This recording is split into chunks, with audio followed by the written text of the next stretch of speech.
Salam sejahtera untuk kita semua. Perkenalkan, nama lengkap saya Veronica Ose dengan nomor induk kesiswaan 221F10145, kelas 22A1. Video kali ini saya buat untuk memenuhi tugas mata kuliah Bina Diri dan Bina Gerak dengan dosen pengampu Sugi Hartatik, SPD, MPD. Oke, baik teman-teman. Di sini saya akan membahas materi mengenai konsep bina diri. Baik, kita akan melihat konsep bina diri dibagi menjadi dua bagian. Yang pertama ada tujuan bina diri, dan yang kedua adalah program bina diri. Baik, di sini saya akan membahas terlebih dahulu mengenai tujuan dari bina diri. Kita mengenal dulu tujuan dari bina diri itu untuk melatih atau mengembangkan kemampuan anak berkebutuhan khusus dalam kemandirian untuk memahami kebutuhan sehari-hari, di mana sehingga anak berkebutuhan khusus tidak bergantung pada orang lain, baik sebagai makhluk sosial maupun makhluk individu. Jadi, kemandirian itu sendiri bukanlah suatu warisan, ya. Jadi, kemandirian itu bukan warisan dari orang tua atau dari keluarga yang dimana kemandirian ini diperoleh dari hasil latihan yang secara terus-menerus serta berkesinambungan mengenai kemampuan pada anak berkebutuhan khusus itu sendiri. Teman-teman, yang kedua kita lihat mengenai program bina diri. Program bina diri itu sendiri merupakan serangkaian kegiatan pembinaan, latihan yang dilaksanakan oleh guru dalam mendidik anak-anak berkebutuhan khusus. Jadi, program bina diri ini dilaksanakan secara terencana atau sudah terprogram terhadap individu atau terhadap anak-anak yang berkebutuhan khusus, terutama pada anak-anak tunagrahita. Jadi, bina diri yang dimaksud adalah sebuah usaha untuk mengembangkan anak berkebutuhan khusus yang melalui pendidikan, di mana pendidikan itu dimulai dari keluarga, kemudian ke sekolah maupun masyarakat di sekitar. Untuk melatih kemandirian ini, kita tidak bisa melakukan dengan sendiri. Kita harus memerlukan orang lain, yang dimana kita harus bekerja sama dengan pihak sekolah, dengan guru-guru, ataupun terapis, dan anggota masyarakat lainnya, seperti dalam keluarga itu sendiri. Sehingga kemandirian pada anak berkebutuhan ini terwujud secara optimal.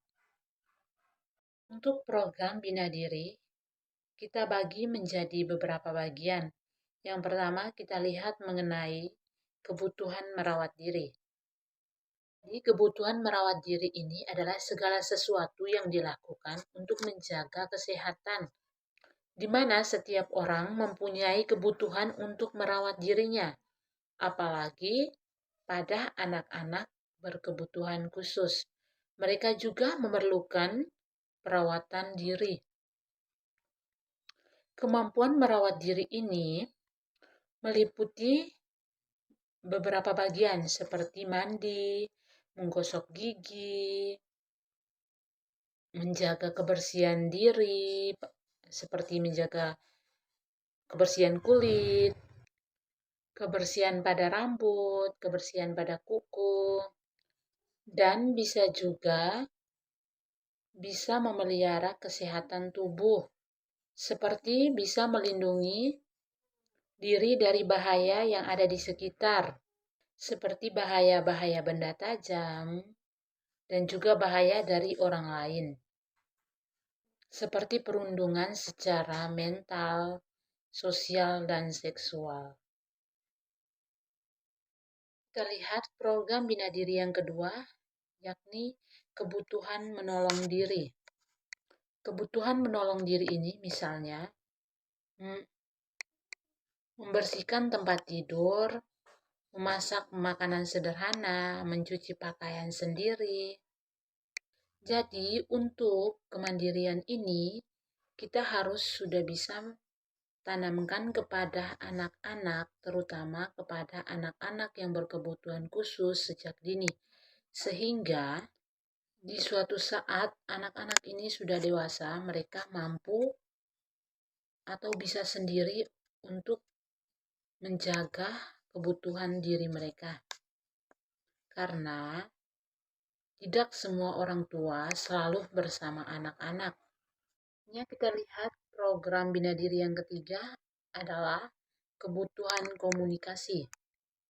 Kebutuhan komunikasi ini sangat penting bagi anak-anak yang berkebutuhan khusus. Karena di mana anak-anak berkebutuhan khusus ini dapat mengetahui atau memahami identitas dirinya sendiri.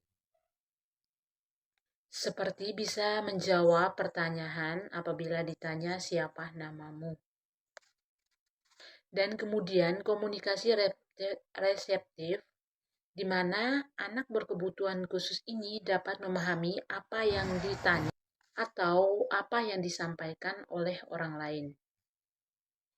Ya, jadi untuk kebutuhan komunikasi ini sangat penting bagi anak-anak tunah, anak-anak yang berkebutuhan khusus, di mana mereka sendiri dapat mengetahui identitasnya dan dapat atau mampu mengerti apa yang diberitahukan atau yang dijelaskan oleh orang lain kepada mereka. Kita lihat program yang keempat adalah keterampilan bersosialisasi, di mana keterampilan bersosialisasi ini meliputi beberapa bagian. Yang pertama, keterampilan dalam berpikir, keterampilan dalam berinteraksi, keterampilan dalam bermain, keterampilan dalam berpartisipasi, ramah dalam bergaul, mampu menghargai orang lain, bertanggung jawab pada diri sendiri, serta mampu mengendalikan emosinya.